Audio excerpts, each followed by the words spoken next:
Hospital ले रहा है। ये नसबंदी खुलवाने के लिए एप्पल हॉस्पिटल डॉक्टर में एप्पल हॉस्पिटल लेकर के आए थे इसको, और एप्पल हॉस्पिटल के डॉक्टरों ने 10 तारीख को सुबह बुलाया था और शाम को 6 बजे ऑपरेशन थिएटर में इनको एंटर करवाया था।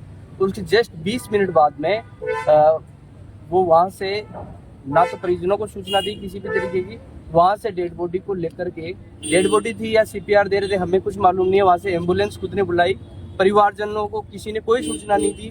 वहाँ परिवारजन एप्पल हॉस्पिटल में पूछताछ कर रहे थे कि हमारा मरीज है कहाँ, वो मित्तल हॉस्पिटल में लेकर के आ गए। यहाँ आने के बाद में उन्होंने क्या ट्रीटमेंट दिया या डेड बॉडी लेकर के आए थे हमें कुछ मालूम नहीं है।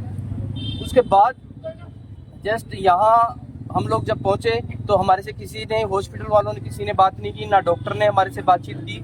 और जैसे ही हमें मालूम लगा कि हमारी जो पुत्र वधू है वो डेड हो गई है, तो हमने डॉक्टर से पूछना चाहा, डॉक्टर ने बात करना भी उचित नहीं समझा। तो हमने 2 4 5 लोग जो मिलने वाले थे हमारे सीकर में, उनको बुलाया कि हमारे साथ में ये घटना हो गई है।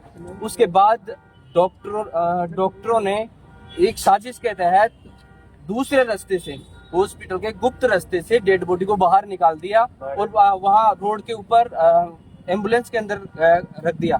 जब हमने डेड बॉडी सर्च करना चाही तो रात को 12 बजे के समथिंग हमारे को ये बात मालूम लगी कि डेड बॉडी बाहर एम्बुलेंस के अंदर रखी हुई है। जब उससे पहले डॉक्टर से पूछा तो डॉक्टर ने मना कर दिया, हमारे को मालूम नहीं है। हम ये पूछना चाहते हैं कि डॉक्टर डर क्यों रहे थे इस बात से, हमारी हर बात का जवाब क्यों नहीं दे रहे थे।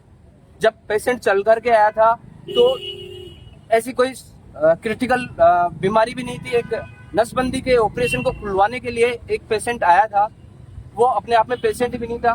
लेकिन इन सब चीजों को दरकिनार करते हुए ना तो हॉस्पिटल प्रशासन ने हमारे से बात की, और पुलिस प्रशासन की बात करूं तो अभी तक उन्होंने हमारी एफआईआर लॉन्च नहीं की है।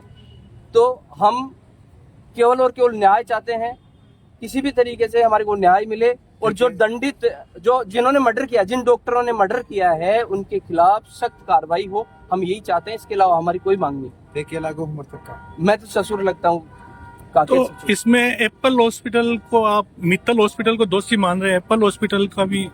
हाँ, एप्पल हॉस्पिटल जब हमने एडमिट वहाँ करवाया तो दोनों हॉस्पिटलों की साजिश तो थी, यहाँ आने की कहाँ जरूरत थी। जब आते तो रेफर लिखा जाता है, एक बार जहाँ तक मैं समझ पा रहा हूँ। फिर एक डॉक्टर जब दूसरे हॉस्पिटल में ले जाता है तो परिजनों से रेफर लिखवाता है, उसके बाद वहाँ दूसरे हॉस्पिटल में एडमिट करवाया जाता है, उसके बाद ट्रीटमेंट चालू होता है, दिखाई जाती है। तो ये सब चीजें हमारे साथ में नहीं हुई। उसके बाद ये डेड बॉडी को छुपाते फिर रहे थे। तो परिवार के जन वहाँ पे साथ में नहीं थे क्या?